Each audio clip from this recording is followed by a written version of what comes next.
All right. Well, welcome everybody. We are very excited for this today. Paolo, as you've probably seen, Bo, as you've probably seen already, have been speaking, at Token about USAT a little bit. So when I was thinking about this panel, what I was trying to think about is, what would be unique and what would be new. And what I realized is, we had our announcement obviously for USAT, but collectively, this group has not been together yet in terms of talking about USAT, about the partnership, and about kind of the expectations and what we're excited about. So, I think today is going to be a really unique opportunity. I'm very excited about it, and I hope you are too. So, with that, I'm going to start with you, Paolo. This has been really an amazing year. When we think back to you taking over as the CEO of Tether, since there's been explosive growth.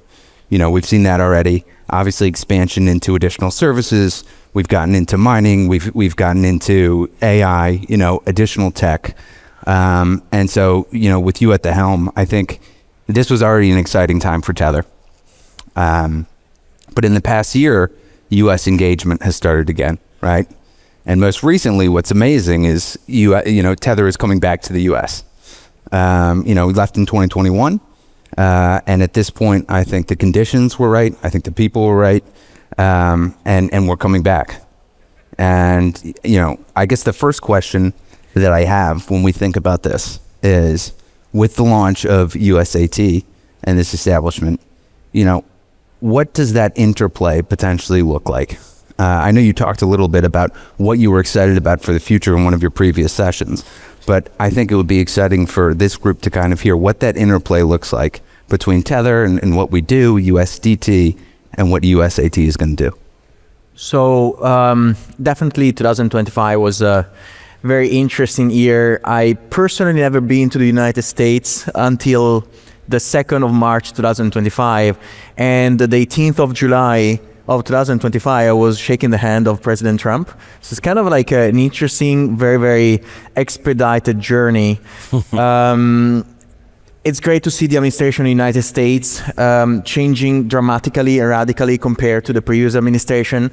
We all remember the Operation Choke Point 2.0, the OCC being very aggressive, and the SEC being very aggressive towards crypto companies, and that all changed. And it is setting the stage for the United States to actually lead the work with in another field, that is the digital assets and blockchain industry. And many of us expected finally a change, and that happened with President Trump. So you asked me about the interoperability or the play across all our ecosystem. So many people ask me why you have two stable coins, USDT and now USAT. The reason is simple. USDT was a stablecoin, is a stablecoin that is designed for the emerging markets, developing countries. Yesterday I had my keynote. I expressed how it's important to design products that are solving problems in people's lives. People that live in Argentina, in Colombia, in Turkey, in Brazil, in Vietnam, in Nigeria, and so on, right? So USDT is the digital dollar for 500 million people and counting. Every quarter grows by 30 million new wallets. It's almost like I said it yesterday, money is the ultimate social network. But the realization is that in the United States, you have the financial rails that are 90% efficient already. Most of the people have bank accounts, credit cards, debit cards, Cash App, Zelle, PayPal, you name it. If you take a country like Nigeria or others, the financial rails are much less efficient, maybe 10, 20, 30, 40%. In certain countries, you have the concept of mobile money, so that is phone credit used as money. So with that, it's very hard with mobile money as a phone credit. It's very hard to participate to the global economy and to have the same opportunities that people in Europe or in the United States have. So USDT is solving all that, because with USDT, the financial rails that might be 20% efficient in Nigeria, they can become 60-70% efficient thanks to USDT. But in the United States, efficiency is already at 90%. So you need to design a product that will move the needle in a very competitive market like the United States one, and that is what USAT is about, is a product that is speaking to the digital economy through partnerships like Rumble and others. Rumble has 51 million active users per month. Imagine bringing them all aboard using stable coins and purchasing digital assets and getting exposure to digital assets. That alone, and it's not only that, but that alone will be one of the biggest onboardings into crypto in the history of our industry. But aside that, then through me and Bo met, and we started thinking how we can bring the values and maintain the values of USDT and the general values of Tether, but apply them in the use case of within the United States, starting from on one side the retail, as I said, through the Rumble wallet and similar initiatives, but then going towards the institutional side. But on the rails, on the TAC rails, USDT and USAT will be fully interoperable, one-to-one swappable, so that through DeFi rails and also centralized rails, so you can have that super seamless user experience that will mask the complexity of having two products, but at the same time serve the needs of the two environments. Fantastic. Well, you mentioned Bo, and I actually met Bo before you did. Right after he had taken his role at the White House. And, one of the things that struck me is, obviously, before I met Bo, I was already familiar with what your vision was and what you saw for USDT, but also what the impact of USD has on the U.S. economy and the U.S. dollar, right? And so what really struck me when I met Bo was the fact that there was real alignment in terms of what he thought the value of stablecoins was, and Tether, and what that potential participation was and meant for the US dollar around the globe. And obviously, from there, I think we saw genius. We saw what happened, Bo, and the successes there. And for those of you that don't actually know Bo, he is like a guided missile. I have worked in DC for many years, and I have never met another person like him. And I think all credit to you for getting genius done. But with that being said, I guess my first question for you is, when you think about USAT, you've talked a little bit about what you think is going to happen in terms of adoption. What was the most exciting thing to you about joining Tether and becoming the CEO of USAT? Well, look, Tether is by far and away the most important company in the crypto ecosystem. And for us, in the administration, we were looking at genius and stablecoin legislation. We had to make, a really important decision. If you want to be the crypto capital of the world, you must have the most important players in this space onshore. And so post-exit from my position in the White House, I was looking for an opportunity to build and participate in this space, to really solidify what we were doing from a regulatory perspective. I felt like it could be done in the private sector, and that institutional integration needed to happen now. Obviously, given Tether's presence globally, I felt like this was the best and most unique opportunity to participate from the private sector side. And so Paolo and I linked up. We started discussing what this would look like. And then lo and behold, Genius did what it was intended to do, which was onshore the best and brightest innovators that are working with the greatest partners, with Anchorage, with Cantor. This is a phenomenal group of people. And so I apologize for any repetitiveness from the fireside earlier, but there's probably new faces in this room. I think the most unique thing that we're going to be watching is just how this technology is integrated into the current US financial system. So one of the biggest challenges we had with Operation Choke Point is that it was an immense barrier for traditional financial banks to interact with digital asset firms in the US. So we had to ensure that we were eradicating all of the minutiae and friction that was created by the Biden admin. And like I said earlier, most founders and innovators in this space in the US were basically victims of policymaking through persecution and prosecution. That's how the law was established. They would go after somebody in very gray areas and then figure out how to piece together the law on the back end. And so we had to be proactive, but it started in this three-step process of, one, removing the barriers that existed, working to set new rules, and then obviously through legislation, making sure that these new rules had a lasting impact. And so with Genius now, I think we're looking at a world in the US in which it's a completely revolutionized financial system. The barriers no longer exist as Operation Choke Point has been successfully eradicated. And so now these firms and the traditional banks are looking for ways to integrate this technology. One of the more interesting things that I found in my time at the White House is they started to race to our office and say, who are the best people to work with? And it was hard for me to answer that question because, yes, there are great people on shore like Anchorage and folks operating in this space like Cantor, but for the most part, a lot of the best builders had left, right? And so this is such an important time for the United States specifically, and with actors like Tether, with actors like Anchorage and Cantor, we can all come together and provide a product that institutions can actually adopt and offer as a retail product to their customers. So it'll be the first time that banks can act as a custodian. And this updates the financial rails in the US system. So yes, they might be 90% efficient. I think that this takes us maybe to 98. And then the L1s will compete for more efficiency and you get closer and closer. But we have an incredible opportunity to now introduce a lot of the traditional financial players to emerging markets, creating seamless corridors and interoperability between USAT and USDT. And I think that's really exciting. It's really exciting for the American consumer in terms of having expeditious or really instant settlement times and more cost-effective transactions. It's exciting for traders. It's exciting for banks in terms of B2B settlements.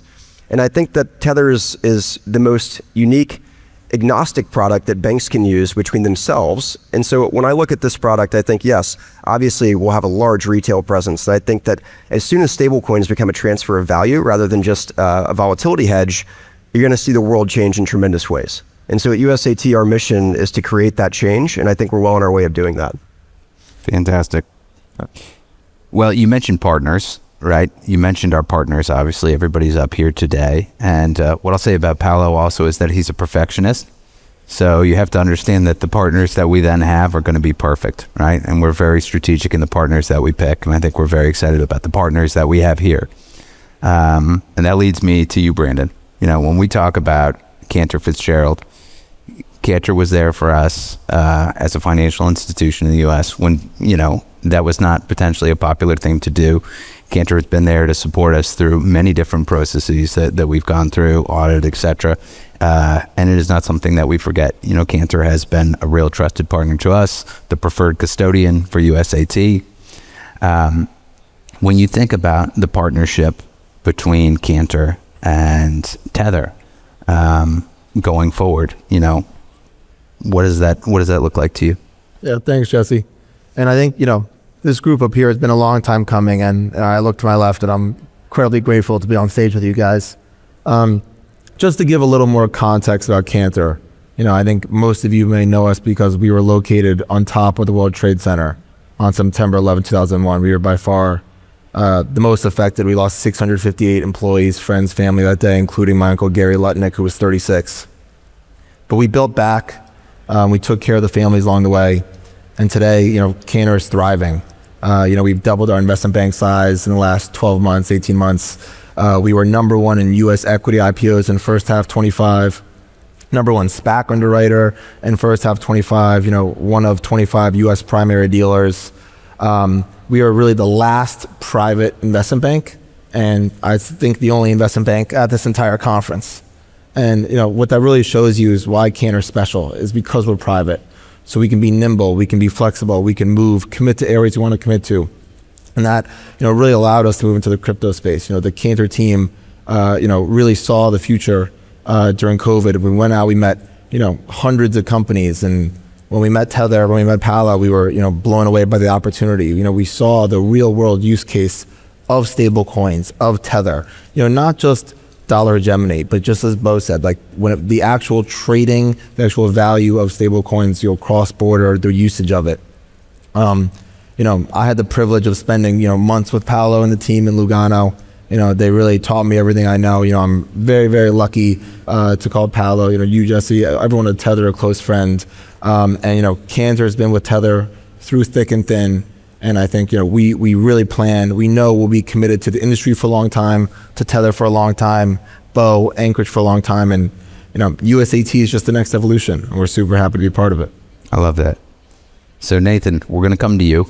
Sure. We mentioned unpopular here. I think, Anchorage was a first mover in many ways when it comes to licensing, right? And interestingly, if you look back a couple of years ago, the fact that you were licensed almost looked like a deficiency, right? When we were talking about Operation Choke Point and the stuff that you guys were facing, right? and what a difference a year makes, right? Because now Anchorage is in pole position, I think thanks to your leadership and the way in which you guys have looked at this space for as long as you have. Because you and I have known each other for a long time, right? Yeah. You guys have been around. So, you know, Anchorage is going to be the issuer for USAT. You know, when you were thinking about that, you know, once Genius passed, you realized that there was that direct alignment there, right? What was attractive about Tether and launching USAT, and what went into that process? Yeah, I mean, I think one of the things that I think a lot of people may not appreciate about this current administration in the U.S., President Trump and just all the leadership that's in the White House, a lot of people think that this is this pro crypto stance that's being taken there is a new development. When President Trump decided to run for re-election, I knew that he would be a pro crypto candidate because I viewed him as really the innovator in the space. We actually received our bank charter from the federal bank regulator during the first Trump administration, and so in many ways there was a real sense that there was a trailblazing happening even in the first administration, and to see such a positive outcome happen during this administration was not a surprise to me at all. Anchorage's goal has always been to work with the most innovative, thoughtful, and really forward-leaning companies, institutions, and protocols and technologists. And it was always something that we really wanted to do, was to find a way to work with the team at Tether. They were true innovators. I mean, stablecoins back in the mid-teens. This was an incredible innovation for the dollar. We actually tried to argue to the Biden administration time after time after time that stablecoins should be a strategic asset of the United States. And Tether has always been, I think, one of the most key strategic assets of the United States and what they've been doing. And so the opportunity to get to have a real chance to partner with Tether and to work on what I think is going to be advancing the cause of the U.S. dollar, advancing the cause of crypto more broadly, has just been an incredible opportunity. And you're totally right. There's a long period of time where it didn't look like it was good to have been a regulatory first, licensing first organization. One of our funny, kind of ironic issues that we had during the Biden administration is that we, as a national bank, ourselves got debanked, which is kind of ridiculous when you, on the face of it, when you look at that. But that is one thing that happened to us, and so to be turning around so positively now and being able to operate so well and to work with incredible leaders in space, just truly a humbling honor. Happy to be here. Wonderful. Well, look, I'll come back, you know, and I think where we go from here is I'll just start asking some questions to the group, you know, because I think we can have some fun with that. And the first one that I'll ask, and we're throwing a bone to the prediction markets here, is collectively for all you guys, you know, where do you see USAT 1, 3, 5 years from now? What does that look like to you? So my target for USAT in 3 to 5 years will be about $1 trillion. And I think is realistic because of the velocity of which we are seeing USDT growing.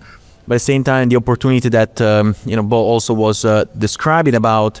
So the entire financial industry will move towards stablecoins as a faster, better way, more efficient way to settle across trading venues, interbanking, and all that. So also we have to think about how in 5 years the AI economy will be insanely big. It will be trillions of AI agents, and these AI agents will do many more transactions than humans, and all these AI agents will use stablecoins. There is no doubt about it. I think that we need to do a lot of work in the next 5 years, also from the infrastructure point of view, from the blockchain point of view. I think that layer 2s that we have today are completely incapable to sustain that growth, and so that's something that Tether is focusing on as well. But I'm very bullish on the opportunity here because it's just the unlock is unprecedented. It's probably one of the biggest unlocks in the recent financial history. You know, I would say that the opportunity that's created from connecting U.S. institutions that have been basically all but blocked from emerging markets in terms of instant settlements is enormous. And so as the technology is integrated and tokenization continues to occur, you'll start to see stablecoin adoption run a parallel path. And I think that, Secretary Besson at the Treasury predicted that the stablecoin global market cap would be above 1 trillion in the next couple of years. I think that realistically, that's a very conservative estimate. I think it could be much greater than that. And you think about USAT as a product that creates a seamless on and off ramp in and out of tokenized public securities, it becomes very attractive for many folks inside of the financial system to use, especially in the B2B side. So as we continue to work on exactly the platform rollout and who we're partnering with, I think it's going to create a ton of excitement. And look, I like the market cap prediction of 1 trillion in 5 years. I think it's a good target for us to hit, and I think it's very reasonable. Yeah, I mean, Paolo and I have joked about what the T in USAT stands for. And one joke there is that the T is for trillions. So don't know if I can predict exactly, but I think like directionally what we see with technologies like this that so fundamentally change the nature of human interaction. You can countless technology things. When you first look at Uber, you think, okay, this is as big as the taxi market. No, it turns out it's way bigger. It's an incredible global market that can come there. Airbnb proved that the biggest hotel in the world doesn't even need to have a building, and that you could really see true market expansion because of that. And so I think what we're seeing with stablecoins is a fundamental advancement in money itself, which is something that has been relatively stagnant as a technology, since its inception. So the opportunity to kind of see incredible new use cases, incredible new acceleration on the retail side, for the institutional side. So much risk in the institutional markets now that come because of the fact that money is not able to move as quickly as it can. We're going to see a real expansion into a bunch of the use cases that are here. And in many ways, I would say take some of the fundamental advancements that Bitcoin brought in terms of instant settlement, global nature, applying that to the dollar itself is going to see really pretty profound impact across the world. Yeah, I mean, I'd also add that USAT is the greatest product, the greatest company coming to the greatest economy, and that's what really this is about. Tether is great for the world, right? It banks the unbanked. It allows people that live in countries with, very inflationary currencies to get access to the greatest currency, the US dollar. And what you'll see with USAT is that continuation of bettering the lives of people around the globe. I think remittances is a core business that we've spoken out as a group a bunch of times. The way remittances currently work is if you want to send money home to your mother, to your brother, companies will charge you a large fee to send it, and then we'll charge you a large FX fee on the back end. And when you think about stablecoins, you think about Tether, you think about USAT, that process will become seamless, quick, easy, and frictionless, and with little to no fees the entire time. So helping better the people. In 5 years, USAT will be great. Love it. Well, look, I think one of the things that has been, I think, exciting to the space in terms of what people have heard about is the fact that this is going to have some kind of institutional focus to it, right? Which traditionally is not the case for USDT. I think the question I'll pose to the group now, and Bo, you've already talked a little bit about this, is in terms of that institutional adoption. We now have the regulation in the U.S., right? This has happened, which means that technically the door is open. So the question is, how quickly do you guys think that the financial institutions are going to adopt stables? How quickly do you think they're going to adopt USAT, really, is what we're talking about here? And what do you think that looks like? And then the follow would be, do you see any potential barriers?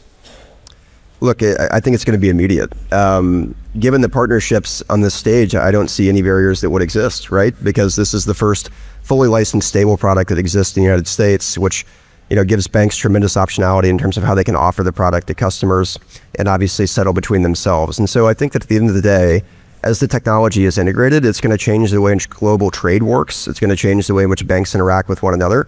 And I think what's important to understand too is that being an agnostic product, we get to work with everybody. I think a problem that some of these banks might run into that are thinking about launching their own stable is that other banks aren't going to want to settle on another bank's stablecoin. And so with Tether, the distribution channels are already there. The license is there with our great issuer in Anchorage. And our technology is incredible in terms of just seamless integration with the current tech that exists that's offered to their customers. And so I think that's what makes us a very powerful combination, is that we're able to give them things that others can't. And that's one thing that I've been blown away by in my first month at Tether, is just how much incredible technology is actually being built here, just even outside of the stablecoin process, whether it's in AI, whether it's with tokenization. I mean, there's so many things going on. And as Paolo describes, Tether is the stable company, but there's a lot underneath that in terms of layers and technology that we're building. And I'm sure that Paolo can elucidate on what many of those product offerings are, but they all seamlessly tie in together to make sure that we actually are giving the institutions the easiest way to access this technology and provide it to their customers. And I think that that'll be a tremendous recipe for success long term, and allows them to engage with us immediately. I think that when it comes to the institutions, you have to predict their necessities and their barriers, as is something that you asked as well. So what we did at Tether, we created multiple products. One is called Hadron, from name taken from the Large Hadron Collider in Geneva. And the idea there is to reuse the entire technological stack that has been powering USDT for the last 11 years. USDT is the biggest exercise of real-world assets tokenization that in the history of humanity. And so taking that technology, perfected for not only us to use internally, but to make it available also in a non-custodial way to all our partners and banks and the institutions that want to tokenize any sort of asset, and also have access to USAT and start issuing and redeeming in a very dynamic way. That was very fundamental. So we come to this to the USAT time very ready with that technology, but on top of that, we are building a product called WDK, so Wallet Development Kit, that is a software stack, an SDK, that will be open sourced and aims to empower every single developer to build its own wallet. So we want to have 1 billion wallets. Right now, there are like few companies that have their own wallets, and they keep the technology very close to their chest, as they see wallets being a distribution channel. But actually what we want to do is we see the need from institutions to have their own wallets with their own branding, with their own label, where they can ensure that their customers are going to have a good user experience integrated with their platform. So we are building that technological layer so that every single institution, every single company can take our technology and build their own wallet. We are going to help them, of course. And so even every single AI agent can have, in the future, with our technology, a non-custodial wallet that can, this technology can scale from an embedded device, a very tiny device. Even, we are investors on a brain-computer interface company like Neuralink, but better. And that WDK, that wallet development kit, can even run on a brain-computer interface. That's the care of design that we put in every single product. You can have your wallet in your own mind. So this is the things that we are already thinking about in Tether. Might seem very futuristic, but these are the type of softwares that are behind the scenes being built by our company. But in the short term, of course, we want to empower every single institution, company, small, medium-sized company, and also large, huge conglomerates to have their branding on their wallet with the best user experience, fully open source, fully security audited, and it's an unbeatable offer, in my opinion. I mean, dialing in on experience for a minute, I think that's a great point. You say sometimes, Paolo, that you spend how many hours thinking about stablecoins? You have to think about stablecoins for at least 10,000 hours At least 10,000. That was hours per, in order to think about all the possible outcomes. Like it's a 4D chess play. So if you don't think enough, you will come up with many questions or many ideas that we thought a lot in the past and we shut down just because we're not practical. And I think to that point, success is going to be much more likely when you have the company that has spent more time developing the tech, thinking about this, creating the infrastructure than you're ever going to see otherwise. And that also applies to compliance, because when we talk about the banks, when we talk about transparency and compliance, I think that's always something that's critical. We have built out a best-in-class program when it comes to that, and Anchorage obviously has a best-in-class program. Do you guys think that is going to be also a position of strength when it comes to that institutional engagement? Yeah, I think so. I mean, I think one of the things that's been interesting at Anchorage, we've been focusing solely on institutions since inception in 2017, 2018, and how institutions could adopt crypto. And you've seen early adopters, say venture capital funds, start to invest, and now we're getting to the point where, say, the large financial institutions are starting to look at things. I think there was a undercurrent in a lot of the very large financial institutions that crypto was kind of a sideshow. It was kind of a niche product that maybe they could ignore for a while. Once the Genius Act passed, once it became clear that the crypto ecosystem is going to be talking about a fundamental reinvention of money and settlement itself, all of a sudden now this is something that you can't ignore. And so I think what we're going to see across the board is an incredible acceleration in institutional adoption, both of stables and probably other crypto assets as well, but particularly adoption of USAT because of this incredible track record that the team at Tether and the team assembled here is going to be able to bring to bear on that. Part of that is technology at banks is a big part of the problem. The other part of it is building compliant solutions, building solutions that follow regulations, allow them to operate freely and understand all the different use cases and different sets of rules and requirements that they need to follow. Many of the world's largest financial institutions have to follow rules not just in their country, but in every country they operate on Earth.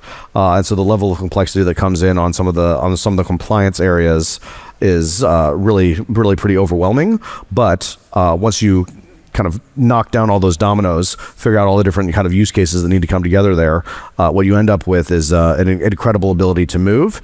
And the fact that we have been operating as a federally chartered bank for many years now kind of proves the case. And I think that Tether's been operating in the space for so long, has the best compliance program in all of the entire stablecoin ecosystem. That combination is really going to be a tremendously powerful combination to bring to all the world's financial institutions. Fantastic. Well, look, we didn't mention this, but Tether is opening its first office in the U.S. for USAT. We picked Charlotte, North Carolina. So this one is definitely for Bo and for Paolo. How did you select Charlotte? Strategically, and can you tell us a little bit about that? Well, look, I was born and raised in Charlotte, so the city is obviously near and dear to my heart. I've lived both on the north side of the city and now the south side of the city. Charlotte's a unique place because it's kind of in the middle of the corridor between New York and Florida, and obviously, there's a lot of foot traffic between that Palm Beach area in the financial space and obviously the financial capital of the United States being New York. But I like to characterize Charlotte as being like the mini finance capital of the United States. Obviously, we have Bank of America headquartered there, along with Truist. Wells Fargo has a tremendous presence there as well. And you see a lot of private equity plays and VCs that are moving to Charlotte too. The cost of living is fantastic. The banks on the operating side are doing a lot of work in the city.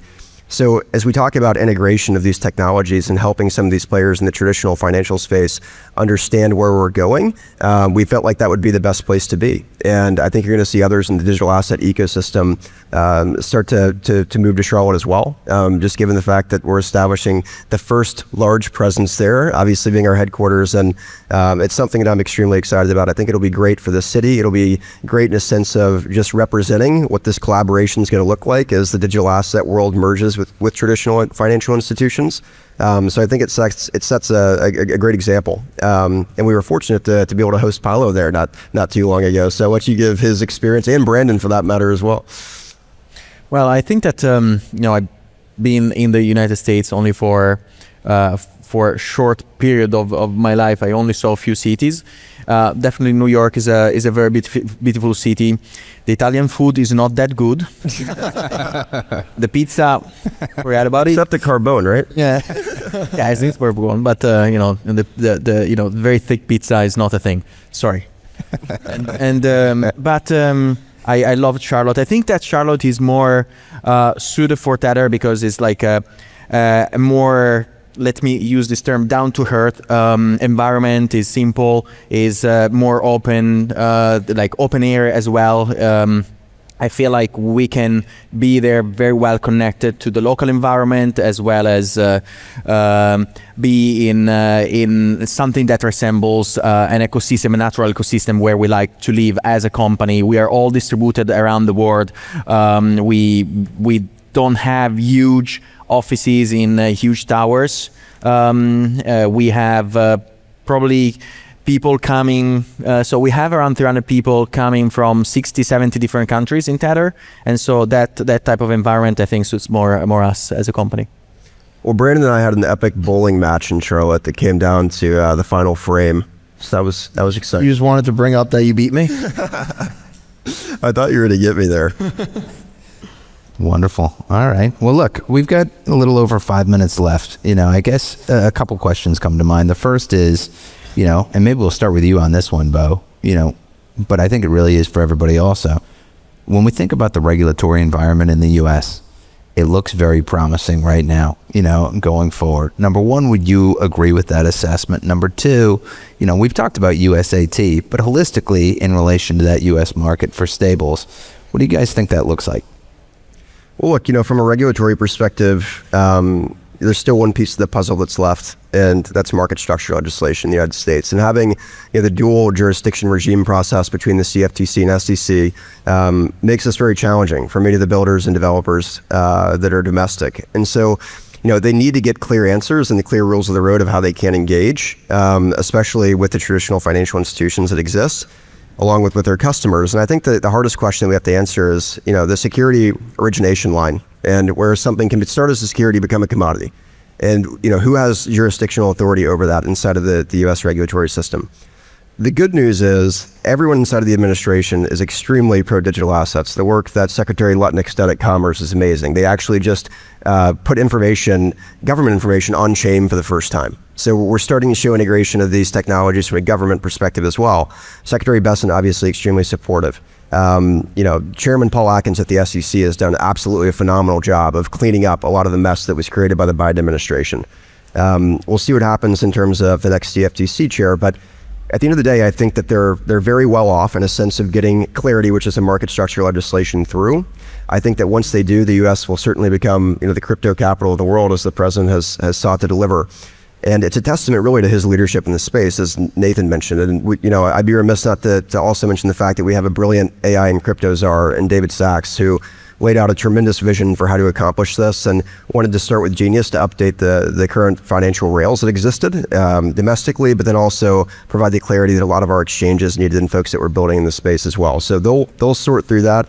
I'm optimistic that they can get something done. And Patrick Witt, who has now replaced me as the executive director of Crypto Council, is extremely bright, well-versed, understands the political space and the environment in Washington. I feel really confident about his ability to deliver. Nathan? Yeah, I think the thing that I think was really encouraging about the way the Genius Act passed, particularly the one that kind of come in and set the rules of the road for stablecoins, was it passed with bipartisan support. And so when Jesse described, would you describe Bro as a rocket? Like a guided missile. heat-seeking missile. The work that Bo did to get bipartisan support for the Genius Act has set this industry up extremely well to not just grow during this administration, but really grow for the next century.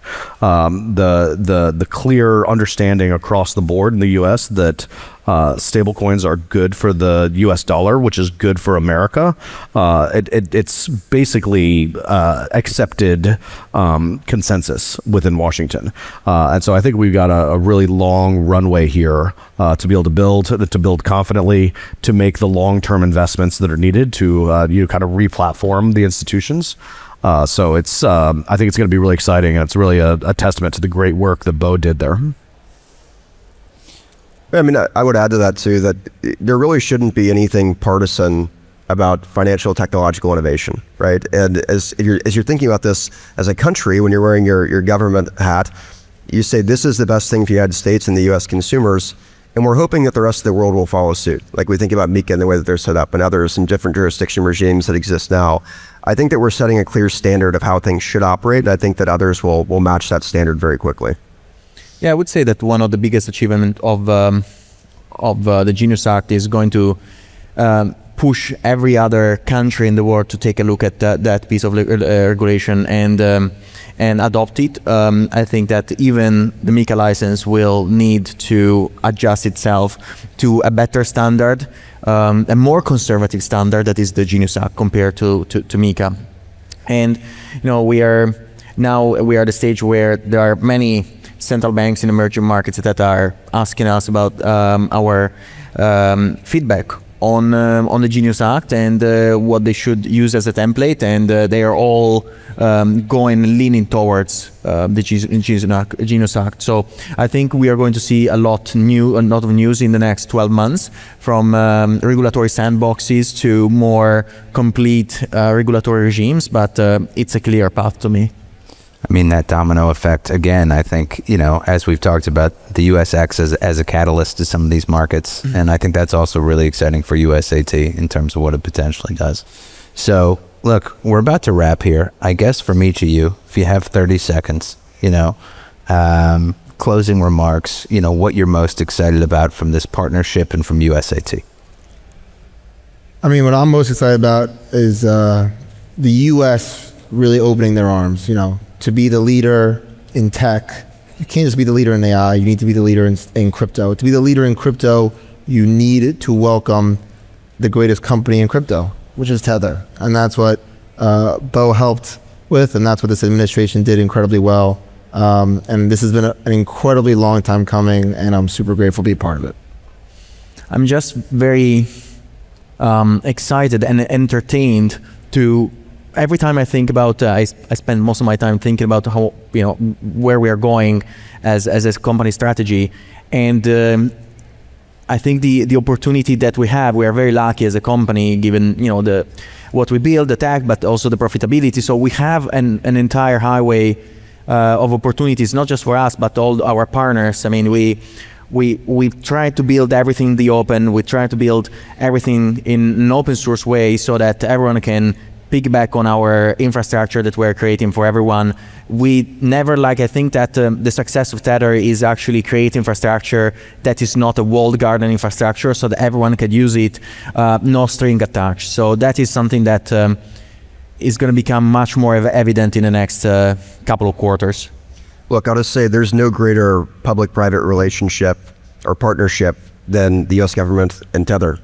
The introduction of USAT is going to empower consumers. It's going to create more freedom and more opportunity for free transactions to exist globally. So it empowers really the rest of the world. So we're excited to introduce this product and work with these tremendous partners and many future other partners as well.